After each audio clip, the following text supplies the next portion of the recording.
Hello, আসসালামু আলাইকুম। সবাই কেমন আছেন? আজকে আমি লাউ পাতার ভর্তা করে দেখাবো। লাউ পাতার ভর্তা যে এতটা টেস্ট সেটা আমার আগে জানা ছিল না। তাই চলে গেলাম ছাদে, আমার ছাদ বাগানে। আর প্রথমেই ছাদ বাগানে গিয়ে আমার চোখে পড়ল যে বড় বড় ২টা বেগুন হয়েছে। তাই বেগুনগুলো আগে পেড়ে নিলাম। বেগুনগুলো কিন্তু বেশ বড় বড়। তারপর আমি কয়েকটা কচি লাউ পাতা পেড়ে নিচ্ছি। লাউ হয় কি না সন্দেহ, ফুল আসছে, কড়াও আসছে, কিন্তু লাউ হচ্ছে না।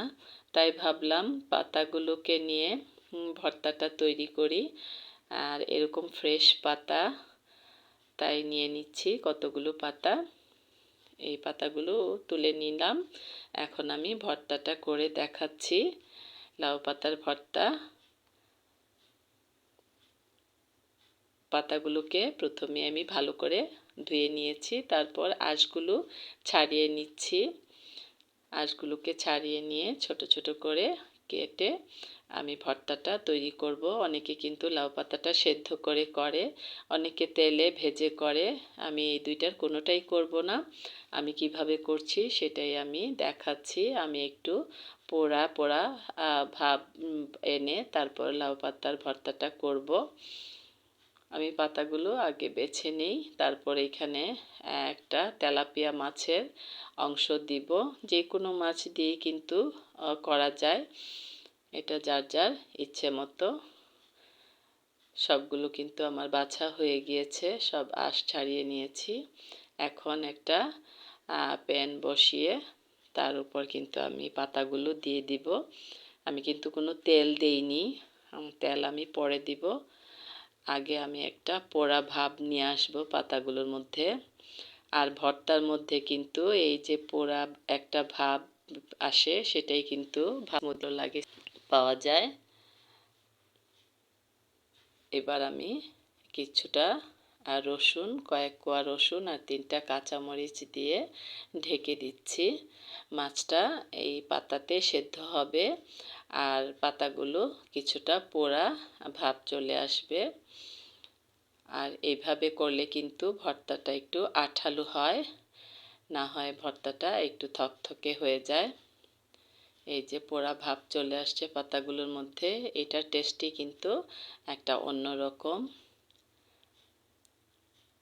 আবারও আমি ঢেকে দিব আর তাতে অল্প একটু তেল দিয়ে আবার ঢেকে নিব।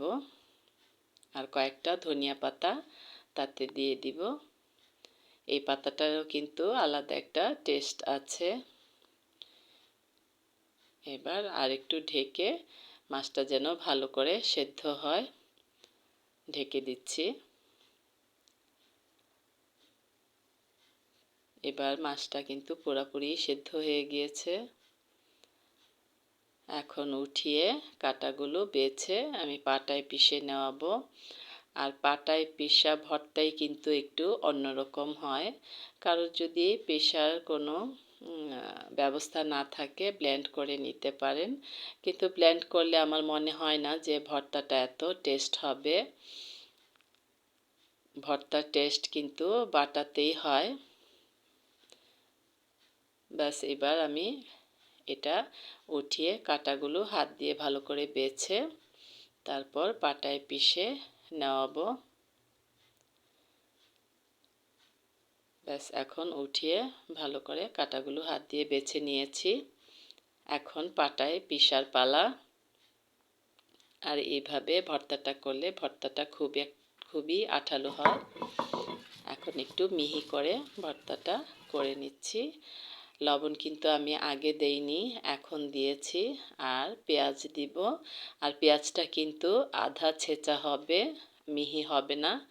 আর ভর্তাতে কিন্তু এই পেঁয়াজটাই ভালো লাগে খেতে, আধা ছেঁচা পেঁয়াজ। বাস, কমপ্লিট কিন্তু হয়ে গিয়েছে ভর্তাটা। দেখেই বোঝা যাচ্ছে যে কতটা আঠালো ভাব ভর্তাটাতে। এমনিতে কিন্তু লাউ পাতার ভর্তা করলে অনেক থকথকা হয়ে থাকে।